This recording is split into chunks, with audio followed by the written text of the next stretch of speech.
Qu'on aborde un sujet pratique. Moi, je suis un jeune entrepreneur, je voudrais me lancer dans l'entrepreneuriat. Oui. Je m'avais voir coach Carole.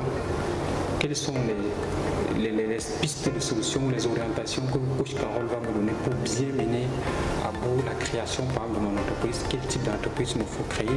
Vers quelle banque m'orienter? Quels sont les pièges que vous rencontrez? Avant même d'aller aussi loin, il faut assimiler d'abord l'individu, celui qui va entreprendre. Il faut faire un diagnostic, la capacité de l'individu, le type de l'entrepreneuriat, les industries, avant d'arriver. Au Gabon, c'est clairement établi, on a tous les organes séculaires qui sont bien établis. L'ANPI où nous sommes a pour rôle de pouvoir enrôler les professionnels dans le cadre législatif, c'est-à-dire il faut légiférer les entrepreneurs pour qu'ils puissent rentrer dans un cadre légal, pour qu'ils puissent promouvoir leur activité d'une façon légale et qu'ils sachent s'enregistrer pour ne pas se retrouver à faire un peu jack of all trades, un peu partout à droite à gauche. Donc ça déjà c'est très bien parce qu'en plus ils accompagnent ces jeunes professionnels, ils les outillent pour qu'ils puissent enregistrer leur statut et établir des industries. Ensuite il y a la chambre de commerce qui leur donne des plateformes et des groupes pour pouvoir se déployer. Tout est mis en place. Maintenant moi je vais l'assimiler, je vais demander déjà quel est le projet, valider la viabilité du projet. 2, ce que vous avez déjà entrepris. Okay. Avant de venir vous enrôler dans l'entrepreneuriat, si vous n'en avez aucun, on dira allez-y tester, pratiquer, regardez pendant 6 mois, même pendant 1 an, comment ça vous réussit en tant qu'individuel.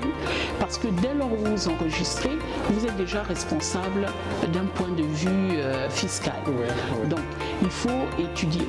Et puis, vous allez découvrir qu'en mettant en place, en exerçant en place, votre idée de projet d'entrepreneuriat peut varier. Il va devenir modulaire, il peut s'adapter, il peut changer, ils peuvent évoluer. Voilà, par rapport au marché. Parce que souvent, évidemment, on n'a pas les outils ni les statistiques qu'il faut pour faire une bonne étude de marché, pour voir quelle est la compétition sur place, etc. etc. Donc tout ça là, savoir quels sont les strengths and weaknesses, faire un SWOT, pouvoir avoir un plan marketing avant de rentrer dans le business plan. Il faut avoir un plan marketing, quel est notre objet, comment est-ce qu'on le fait, qui sont les acteurs présents, quelle est notre formule de génération de revenus, tester ce modèle et non, parce qu'après s'être enregistré ici, quand on rentre dans l'activité, il faut aller s'enregistrer à la CNSS, mais si vous allez vous enregistrer à la CNSS trop tôt, vous allez vous retrouver déjà ruiné parce que vous aurez à payer des charges et ces charges elles peuvent être lourdes même s'il y a des programmes pour l'entrepreneuriat. C'est pour ça que je dis il faut vraiment se faire accompagner et développer ce qu'on appelle cette business savviness,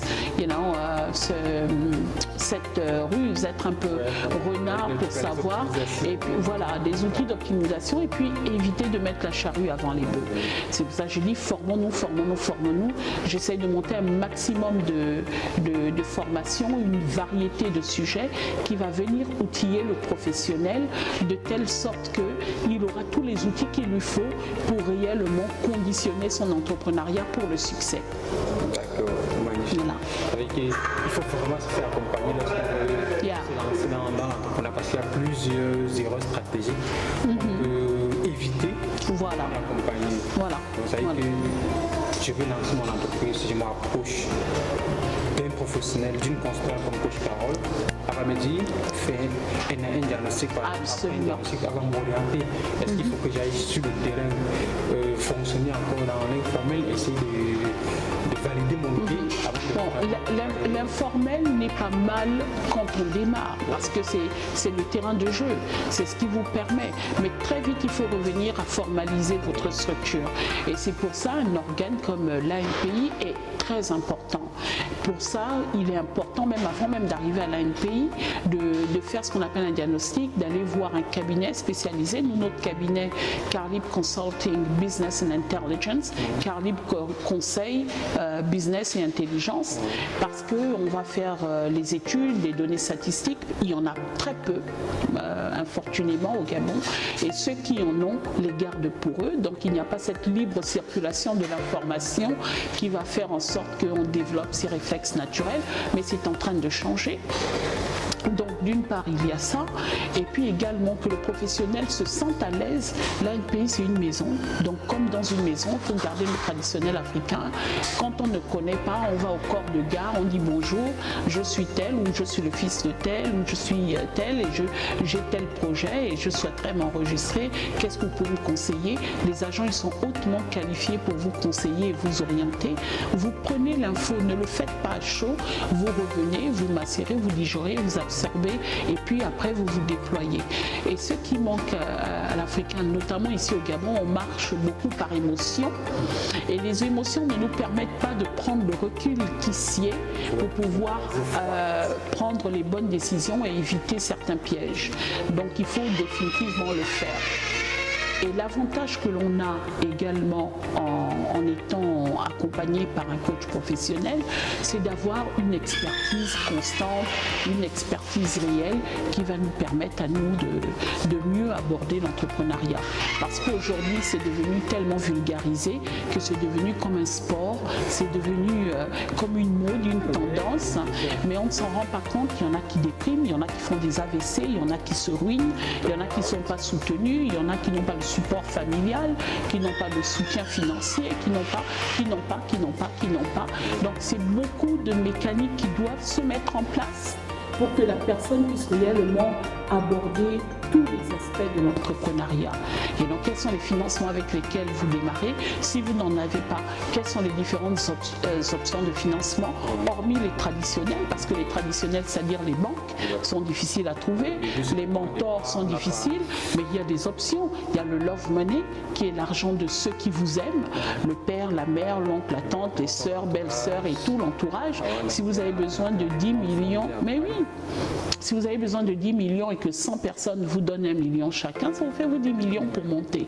Si vous avez besoin de 1 million pour démarrer un petit truc, 100 personnes vous donnent comme ça 10 000 et vous avez votre million.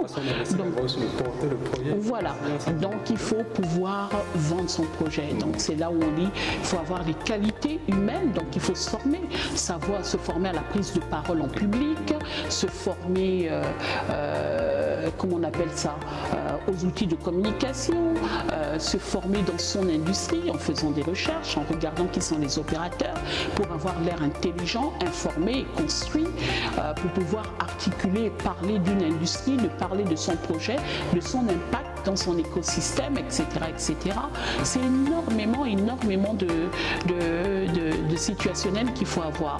Et donc ça peut faire peur à quelqu'un qui vient juste quitter l'école ou qui est resté pendant plusieurs années à l'école. On voit que nos universités sont pleines. Les enfants font même des enfants et ont même des petits-enfants au sortir de l'université sans avoir expérimenté un emploi stable. Donc ça, c'est des paradigmes qu'il faut changer.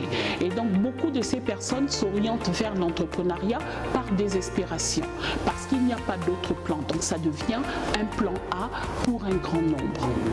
Et donc si vous voyez que vous êtes formé dans les langues, vous êtes formé dans les sciences et que vous avez du mal à vivre, à manger, que vous êtes prêt dans votre tête, il faut regarder avec ce que vous avez acquis, qu'est-ce que je peux faire.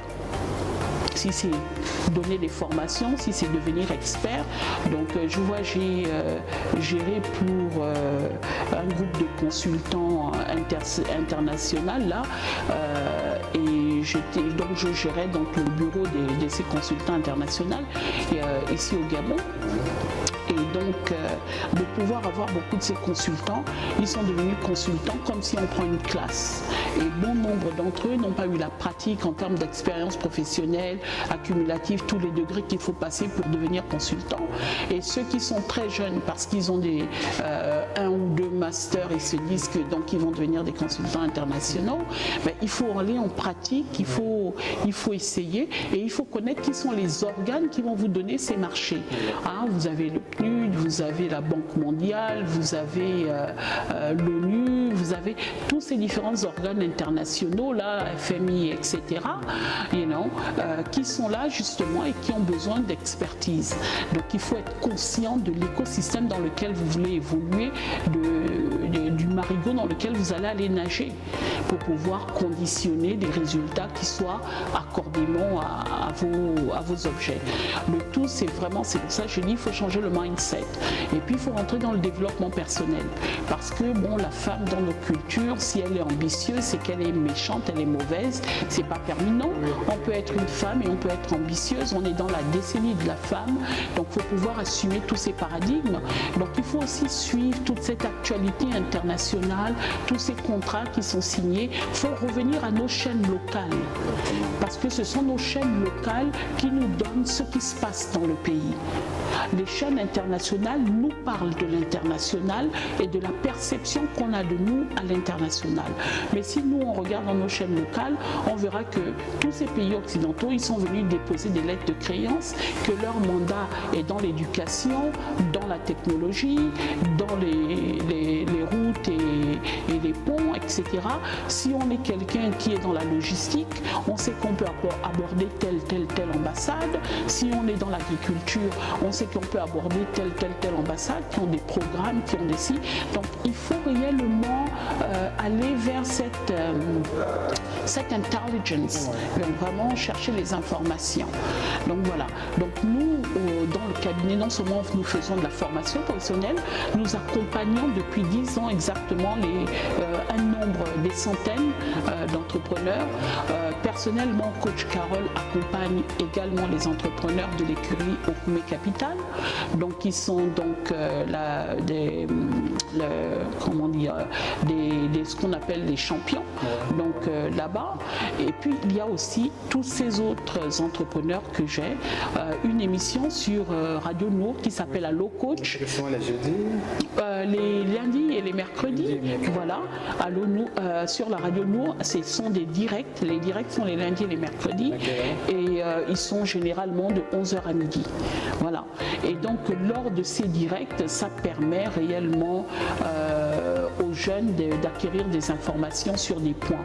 Je touche à tout, sans poil sur la langue, toujours axé vers la formation professionnelle et donc vers vous